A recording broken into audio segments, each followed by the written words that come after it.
Hi guys, we're flipping the script here. No sponsorship, just a single request. It's you who powers our mission.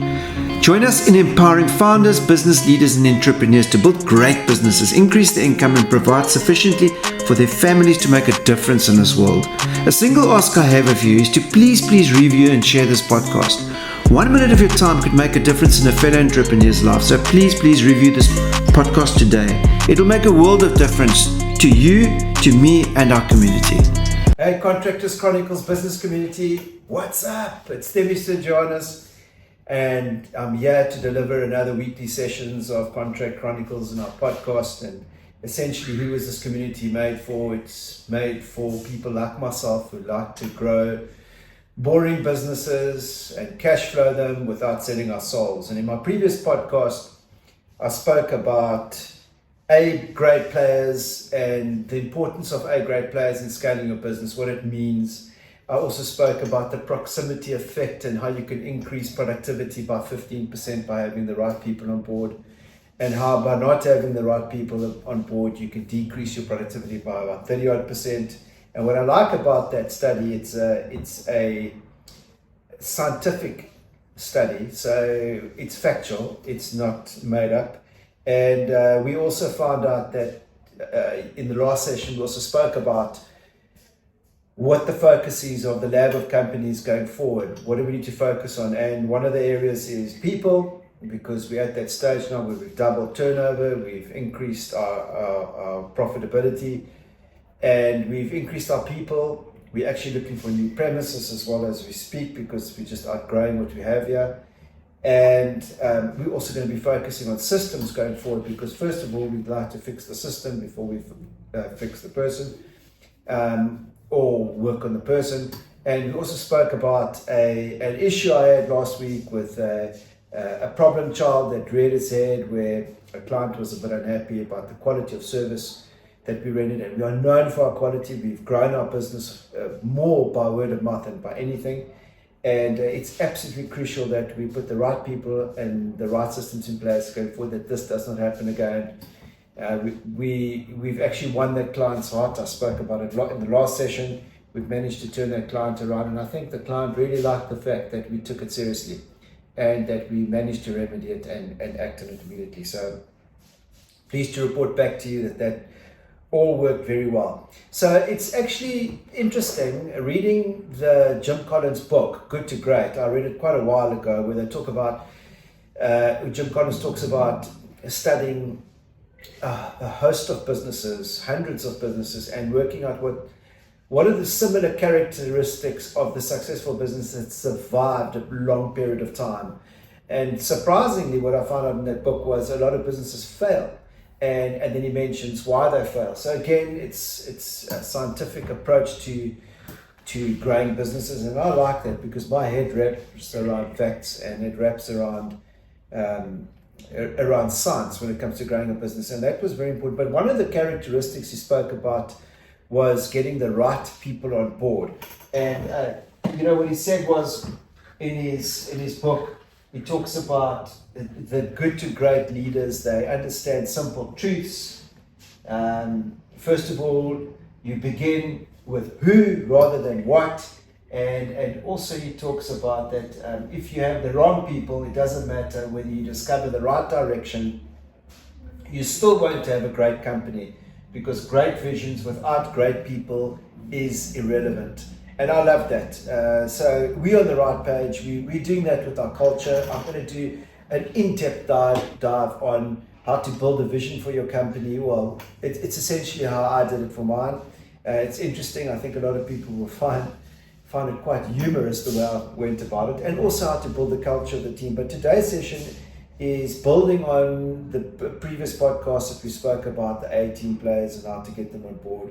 Because I've seen a significant difference in my stress levels that I've got 18 players on board. I can pass things on to them, and they really manage things far better than it would have been if I had C-grade players. But the question is, and even in Jim Collins' book, Good to Great, he doesn't mention how to get the good people on board. And, in different countries, it works differently. And I've been listening to a host of podcasts as well. And they talk about how to get the right people on board. And it doesn't really apply in our country. What I find works for us I've identified certain areas that I think might work for anyone listening that is from our country, and maybe outside America specifically, because it's important that you have a system. Again, I'm very big on systems, making sure that we have a system for recruiting people. And as we grow, we're going to need more people. So what does that system look like? So I've broken down into two areas. Number one is identifying your needs in the recruitment process. So identifying your needs in your business as well. And number two is the A-grade hunt, how to find those good people. So let's just quickly cover identifying needs in your recruitment process and in your business. So how I go about that is, number one, I do a flow chart or an organogram, as they are mostly reference to. And I have, say, for instance, the directors on top and the different roles of an entrepreneur or a director or a business owner. And as we know, an entrepreneur or business owners wear so many hats. I did when I first started. Most of my businesses were started from scratch. I hadn't acquired many, but we're in the process of doing that now, which is interesting. However, starting the businesses, you have to wear many hats as an entrepreneur. And one of them might be admin, finance, operations, marketing, sales, strategic direction, self-development, HR. And I mean, those are just 8 of them that I could just think of off the cuff. But you can imagine in an organogram, you've got the entrepreneur, the business owner doing most of it. Very rarely do any businesses start with one owner just doing one and he has everyone in place, unless you have loads of experience and loads of investment behind you. And practically we all know that's not how most businesses start in the first place. So we've got to identify what does that organogram look like and the different roles. And the way I like to go about it is I like to project 1 year in advance, not 12, at least not 5 years in advance, not 3, but 12 months in advance. What does my business look like in 12 months? And let's flow chart the organization and let's see what the different roles are. Let's picture it. Okay, so we're going to grow. We're going to probably move myself out of operations. Then we're going to create a role for operations. And don't map it with the existing business in mind, as is currently. Map it 12 months in advance. This is the way it should look like. And then allocate the different responsibilities to those roles. So the who's of your current business. So if you're the entrepreneur, or at least when I was the entrepreneur, I would allocate it to all those hats or roles in the business. And then I would see where the gaps are. I would identify the low hourly rate activities or the low productivity areas of my role. I would identify what those are, because usually 80% of the activities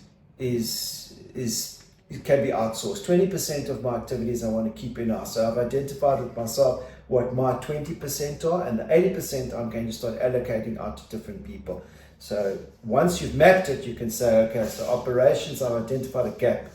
I'm going to be finding someone who's going to be running operations. Admin, I'm going to be finding someone to run admin.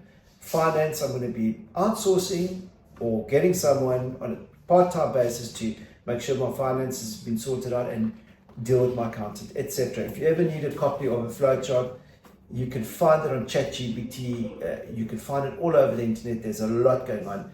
And if you really want some insight, I've done with mine, just chat below, send a note in the chat box, and I'm quite happy to get back to you and send something to you personally. So shout out if you need any information that I'm covering.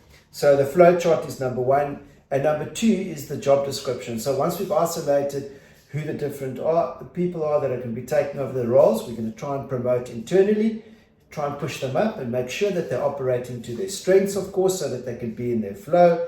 I don't want to put someone who's good at marketing and dealing with people. I'm going to make sure that person doesn't get allocated to an office role, because unless they're dealing with HR, etc., and they like people, they're not dealing with admin where they have to cross T's and dot I's the whole time. Most of those people like to be out there in the workforce, so maybe I'll put them in sales or I'll train them in sales.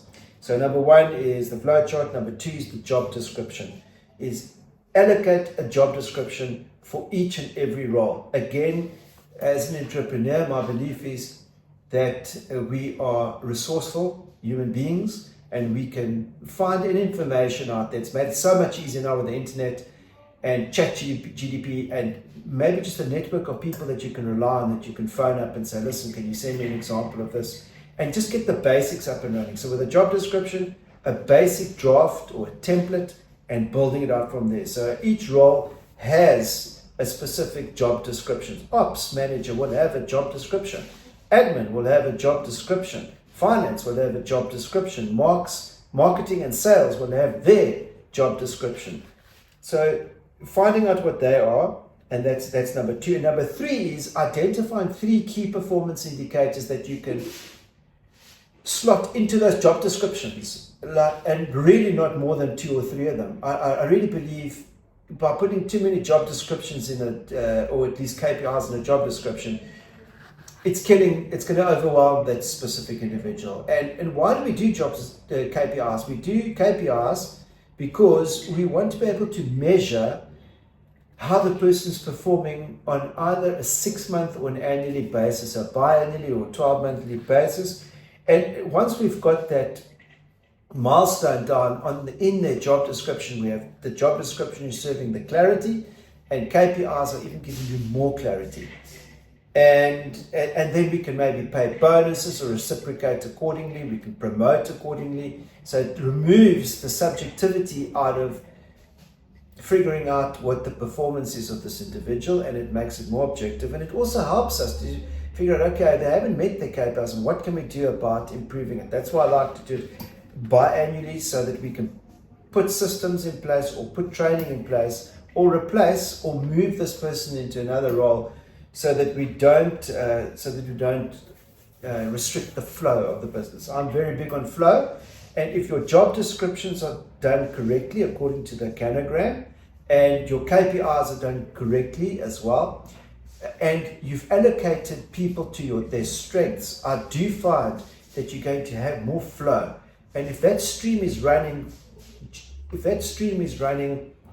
in flow without any obstacles to stop the stream from flowing, you're going to have a better business. You're going to have a business that doesn't have blockages all the time, the stop-start. You have more flow, you have better communication, you have clearer understanding, you have less stress at the end of the day. And I always like to draw the diagram of different arrows pointing in different directions. If you do this process correctly, you'll find all the arrows will point in the right direction.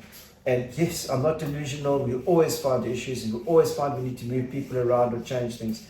If you're not done to have that approach, you shouldn't be in business, quite frankly, because business is about growing, and there will be blockages. There will be issues around growing the business, taking it to the next level. It's never free flowing all the time. But it's our job as entrepreneurs, our KPIs as business owners, is to identify what are those logs that are stopping the flow of this river, and how can we get this river to flow in uniformity, and how can we get our business to grow without stoppages and blockages. That's our KPI. So we've spoken about identifying the needs and how to go about it using those 3 areas of the flow chart, the job description, and the KPIs. That was identifying it. B is the A-grade hunt. How do we go about finding the people? Now again, with all respect, Jim Collins mentions the A-grade players, but he doesn't mention how to get them on board. What I found worked with us is, again, I take that A-grade hunting process, I break it down into 2 areas. It's the internal and the external. Let's deal with the internal first. The internal is identifying who the key people are in your business that are highly networked individuals, or that understand our culture very well, and giving them a copy of the job description of the role or the gap or the person that you need in your business, and let them try and find one for you. I don't believe in commission. I believe most people are willing to find other people a placement if they're happy in the environment. And again, This is my job and my role as an entrepreneur. My KPI would be profit in the business and a happy environment for my people to work. And that means making sure that there's flow. And if that's the case, people are going to want to work in our business. So the external side is, and that was the internal, the external side is if I don't have luck finding someone internally, getting an internal salesperson or internal ambassador for our company to find another A-grade player, I would look outwards, because when's the best time to hire? The best time to hire, in my view, is 6 months before you actually believe you need that person.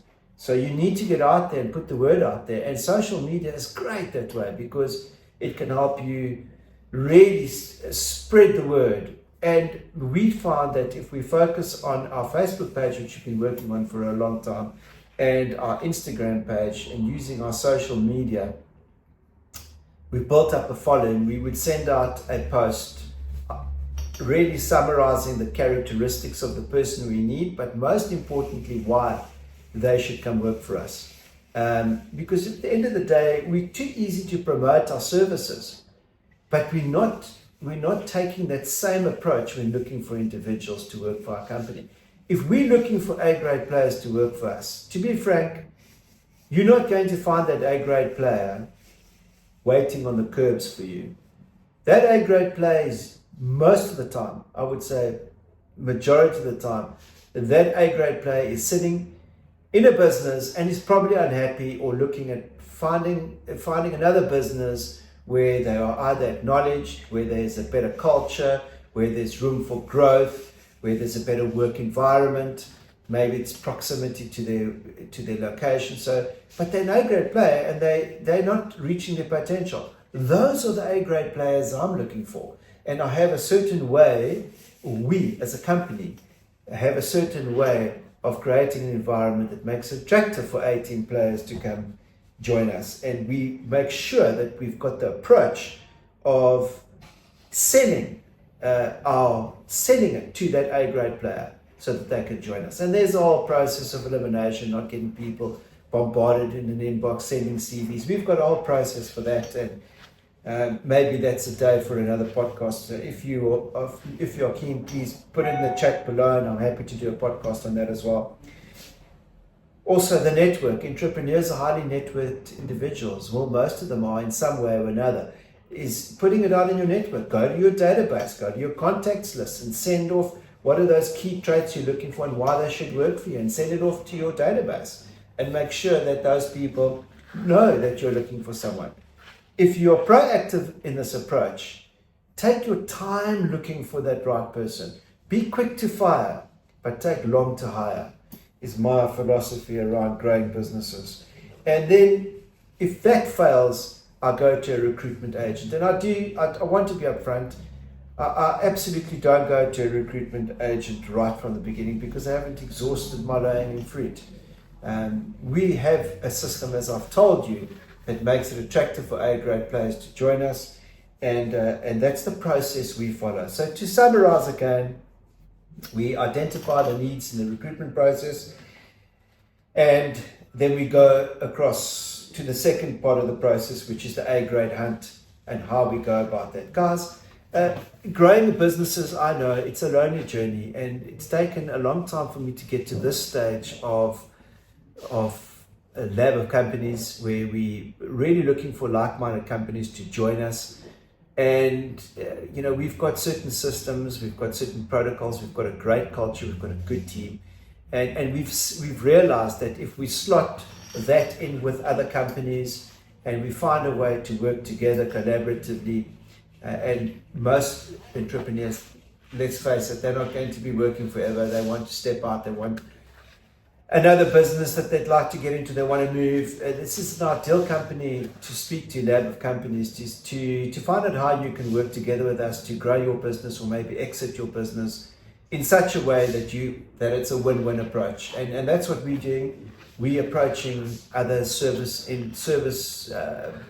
businesses, like I said, boring businesses that can cash flow. but we're specifically looking for service-orientated businesses for the home services sector, because we know we're doing something right, and we've got the right systems and the right people in place. We've got the right marketing in place to take that business to the next level as well. So if that's something that piques your curiosity, just drop a note and let us know. So guys, in the next podcast, we'll be covering more wins. We'll be covering some face plants as well along the way. I'm not scared to share my low points as well, because it's not always about wins. Sometimes it can be quite treacherous out there being an entrepreneur. You know, I'm listening to a lot of information about the home services sector and the economy in America, and what I'm hearing is that at the moment there is definitely a decline on year in the home services sector, and that will spill over to our sector for sure. But right now we are going gangbusters in our market. We are doing something right, and we're not going to do something right forever, but we just believe in going back to our roots, going to look at what we do well and sticking to what we do well, and we can multiply that over various businesses. So guys, if you love this podcast, please, if I can implore you, please do share this with other like-minded entrepreneurs who are willing to grow their businesses through these concepts that I've spoken about. This is how we grow our community, through people like you, and I can't wait to share and be on the next podcast with you.